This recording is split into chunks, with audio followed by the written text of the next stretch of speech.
Korean dramas බලන්න ආස ඔයාලට තවත් අලුත් කොරියන් ඩ්‍රාමා එකක් අරගෙන ආවා. ඉතින් ඔයාලා තවමත් මගේ YouTube channel එක subscribe කරලා නැත්නම් subscribe කරලා මගේ channel එකත් එක්ක දිගටම එකතු වෙලා ඉන්න කියලා මතක් කරනවා. අද මම ගෙනාවේ Love All Play එහෙමත් නැත්නම් The Speed to You is 493 kilometers කියන කොරියන් ඩ්‍රාමා එකේ රිවිව් එකයි. මේ ඩ්‍රාමා එක රිලීස්ඩ් වෙලා තියෙන්නේ 2022 අප්‍රේල් 20 වෙනිදායි. මේ ඩ්‍රාමා එකේ ජීනි එක කිව්වොත් රොමෑන්ස්, ඩ්‍රාමා, ස්පෝර්ට්ස් කියන ගණයට තමයි අයිති වෙන්නේ. මේ කතාව එපිසෝඩ් 16කින් සමන්විත වන අතර දැනට එපිසෝඩ් 4ක් විතරක් තමයි නිකුත් වෙලා තියෙන්නේ.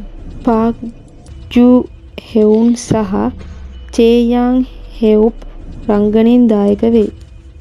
මේ දෙන්න බැඩ්මින්ටන් බිස්නස් ටීම් එකේ ක්‍රීඩකයින් සමග මිශ්‍ර යුගල කණ්ඩායමක් වන පිරිමි සහ කාන්තා ක්‍රීඩකයින් ලෙස තමයි රංගනයෙන් දායක වන්නේ.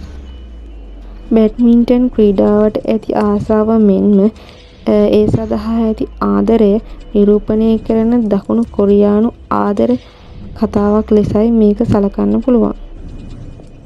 ඒ වගේම මුළු කතාවම බැඩ්මින්ටන් ක්‍රීඩාව මුල් කරගෙන තමයි හැදිලා තියෙන්නේ.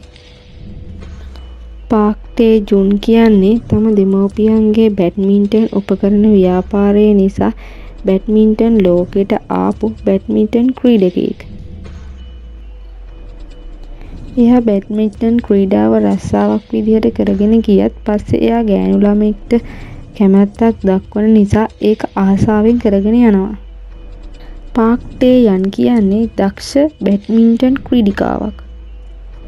මීට අවුරුදු 3කට කලින් එයාට බැඩ්මින්ටන් ක්‍රීඩාවට සමු දෙන්න වෙලා තියෙනවා.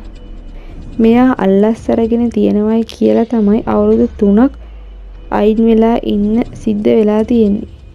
ඉතින් මෙයා අවුරුදු 3 ගියාට පස්සේ නැවතත් යුනිස් බැඩ්මින්ටන් ටීම් එකේ ක්‍රීඩිකාවක් ලෙස ඇතුළත් වෙනවා.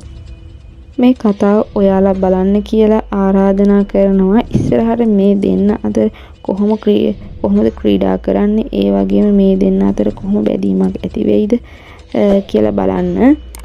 ඉතින් මගේ YouTube channel එක තවමත් subscribe කරලා නැත්නම් subscribe කරලා දිගටම මාත් එක්ක එකතු වෙලා ඉන්න කියලා ආරාධනා කරනවා.